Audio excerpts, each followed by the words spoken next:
டேய் ரம்ஜானுக்கு நான் உங்க வீட்டுக்கு பிரியாணி சாப்பிட வந்த மாதிரி நீயும் கிறிஸ்மஸ் எங்க வீட்டுக்கு பிரியாணி சாப்பிட வந்தோம்டா. டேய் அருள் என்ன பேசாம இருக்க நீ தான். சரி சரி சரி நான் ஒரு வேலை நான் உன்னை கூப்பிட்றேன் அப்புறம் சரியா? இவான் ஃப்ரெண்ட் எல்லாம் சாப்பிட கூப்பிட்டுருக்கியாப்பா? ஆமா. அந்த அருள் பயிலும் ரகுமான் பயிலுமா ஒழுங்கு மரியாதையா இருந்துக்க. அவனால வீட்டுக்குள்ள கூட்டிட்டு வர வச்சுக்காத.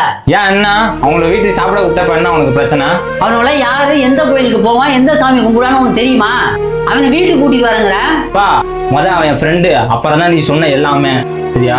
நீ என்ன இப்ப இவ்வளவு கேவலமா இருக்க? என் ஃப்ரெண்டு வீட்டுக்குலாம் நான் போனேன்னா ரம்ஜானுக்கு தீபாவளிக்கு அவங்க அம்மா நீ எனக்கு இன்னொரு பையன் மாதிரி சாப்பாடு கேட்டு கேட்டு வைக்கிறாங்க. நீ என்னப்பா நீ உண்மையிலேயே சர்ச்சுக்கு போய் பைபிள் படிச்சிருந்தானா இந்த மாதிரிலாம் சொல்லி இருந்திருக்க மாட்டேப்பா. அங்கேயும் இது மாதிரிலாம் சொல்லி கொடுக்க மாட்டாங்கப்பா. டேய் அப்படி இல்லடா இனிமே என்கிட்ட பேசவே பேசாத. டேய் எங்கடா போவ? எவனை காட்டுற அவனுக்கு அடிக்கிறது? இவன் வேற கால் பண்றான் வர சொல்லிட்டோம் அப்புறம் பேசிக்கலாம். உனக்காக வெளில 1 மணி நேரம் வெயிட் பண்றதுடா. நீ வர லேட் ஆகும்னு சொல்லி அப்பா தான் மச்சான் இவங்க சாப்பிட சொல்லிட்டாரு. ஃபுட்டு சாப்பிடுன்னு கோச்சுக்காதா? வா